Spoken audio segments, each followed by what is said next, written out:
Good day and welcome to Alena Media TV. We are broadcasting from Canada. I am Elsa Abraham, and in this episode we are bringing you editorial. In Sudan's sweltering camps, refugees from Tigray dream of independence from Ethiopia. Let's go for a quick break. We'll be right back.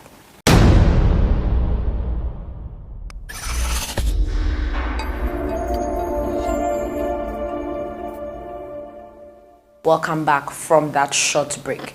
In the Rakuba camp, Sudan, the home brew she served tasted sour and wrong, lacking the right ingredients from home. It provided her a meager livelihood on this refugee camp, but it was a reminder to her and her customs of a land they might never see again. Tigray is my world, and I feel that I have lost my world, said Negesti Welde Selassie, a 40-year-old woman who fled to Sudan from Ethiopia's Tigray region, where a ruthless war has pitted Ethiopia's farmers, former political leaders, accused of amassing military might while favoring their own ethnic group for decades against a new government. Nearly 70,000 Tigrayans like Negistu now live in bleak refugee camps on the edge of the Sudanese desert. They have told their harrowing stories to human rights groups and diplomats who have recorded them as evidence of crimes against humanity and ethnic cleansing allegedly perpetrated by Ethiopian and Eritrean forces. They are Eritrean backers and ethnic militias.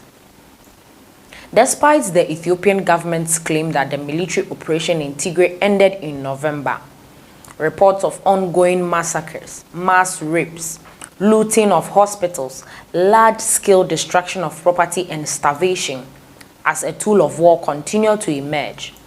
The steady stream of horror stories arriving in the camp by text or on television has hardened the belief of many here that only two options remain for them: scrape by on humanitarian aid or return to Tigray to fight for their independence. How can we live without being able to pray in our own churches? Are all Tigrayan people supposed to leave Tigray forever? Negishtu said, trembling and searching the fallen faces of customers who had come in the morning to drink the day away. We will win. We will have our own country. The Ethiopian government denies the most serious allegations of crimes. But on Tuesday, Prime Minister Abiy Ahmed acknowledged the presence of Eritrean soldiers in Tigray, who stand accused of some of the most egregious atrocities. On Friday morning, Abiy announced that Eritrea had agreed to withdraw its troops from Ethiopia. Ethiopia says Eritrea agrees to withdraw the troops from Tigray. Eritrea's government has not publicly acknowledged any role in Tigray, and Ethiopia denied it for months. Eritrea's government and Tigray's former ruling party, the Tigray People's Liberation Front, are long-standing rivals. So Ethiopia has allowed only a few diplomats, aid officials, and journalists into Tigray, where their movement has been curtailed. On Thursday, the Ethiopian Human Rights Commission announced that it will spend 3 months investigating allegations of atrocities with the UN human rights body. 5 months into the war, the refugees' hopes for return are formed through whatever information they can get out of contacts still fighting among militias associated with the TPLF. The only other news is filtered through the highly partisan Tigrayan media that often runs on verified reports, alternating between the battle, victories, and massacres of civilians.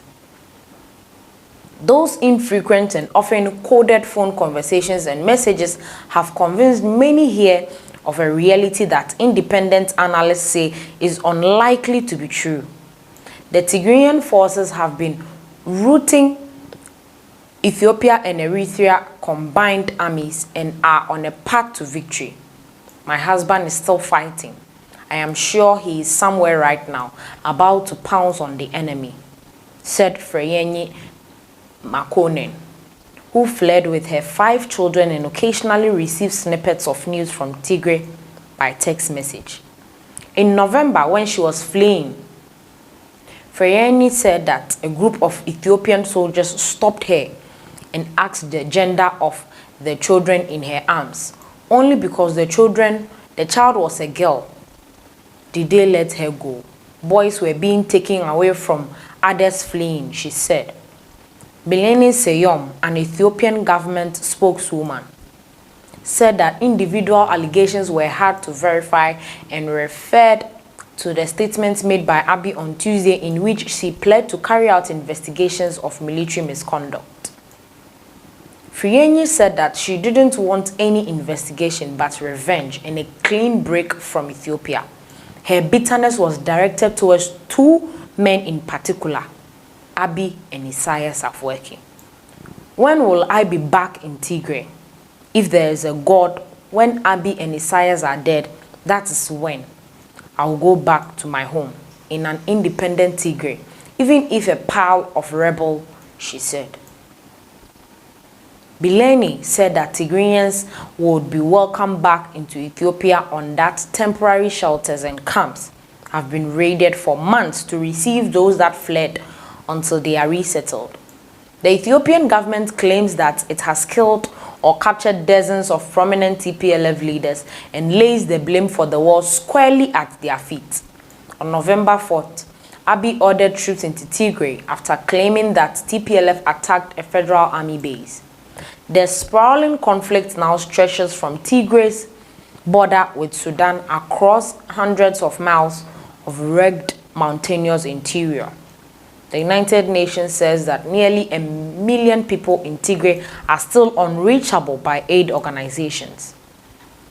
Earlier this month, a leaked recording of a meeting between diplomats and an Ethiopian general, Johannes Gebremeskel Tesfamariam, was reported by agency France de Presse, in which the general speaks openly about the conflict in Tigray being a dirty war in which the immediate victims were the defenseless. It was the first instance of a military figure acknowledging that fighting is ongoing and causing civilian suffering. The Post could not independently verify the authenticity of the recording. On Wednesday, Doctors Without Borders released a statement asserting that 3 of its staff members saw Ethiopian troops kill at least 4 men traveling in public buses outside Mekelle, Tigray's regional capital.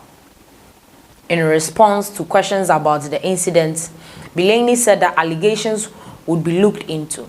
The Prime Minister has made it clear in Parliament that accountability is key. In his speech earlier this week, Abiy defended the government's right to deploy its forces in Tigray and reiterated that the TPLF members, not civilians, were the operation's target. He also defended the government's reliance on ethnic Amhara militias for reinforcement of federal troops, responding to concerns that spillover effects from the conflict in Tigray were bringing Ethiopia and Sudan to the brink of war, after Amhara militias and Ethiopia troops recently clashed with the Sudanese military along the border. Abiy said that Ethiopia did not want war. A border war looms between Sudan and Ethiopia as Tigray conflict sends ripples throughout the region. International pressure has been mounting on Abiy since last week. U.S. Secretary of State Antony Blinken said that he had seen very credible reports of human rights abuses and atrocities that are ongoing and that they may amount to ethnic cleansing. Ethiopia denied the allegation but said it was open to an independent investigation led by the African Union. Thousands of Tigrayans have been transported by bus from western Tigray to the central city of Shire, and more than 1,000 continue to arrive daily, according to the United Nations Humanitarian Coordination Office.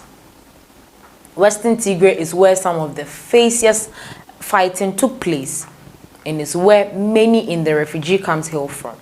The region has long been disputed between Tigrayans and Amhara.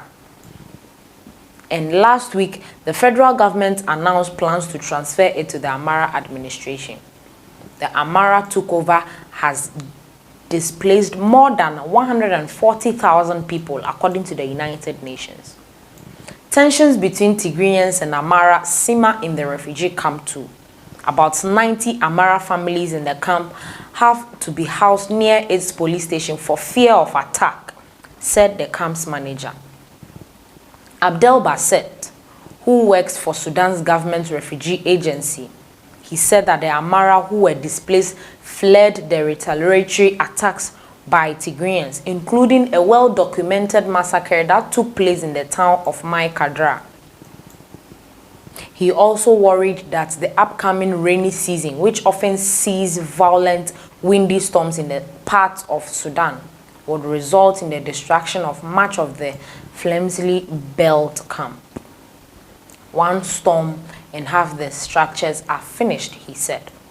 Tigrayans in the camp are torn between staying in such a precocious place and returning to what they fear is a bloodbath in their homeland. For the time being, people are setting up shops and even building churches with money sent by Tigrayans in diaspora. But no one wants to stay here forever.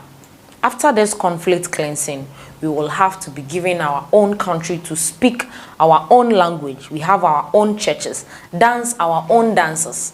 That country can only be in Tigray. It will be a country for the victims, said Johannes Gebrekaiden, 58, a refugee who once fought alongside the TPLF in the 1980s when it struggled to overthrow the Marxist regime that preceded in its power. But he said he was too old now to fight. We will be the next Israel, he pronounced to the swelling drinkers gathered in Negusti's tent. They shook their heads in neither agreement nor disagreement. This is where we end today's episode on editorial. Please like, share, comment.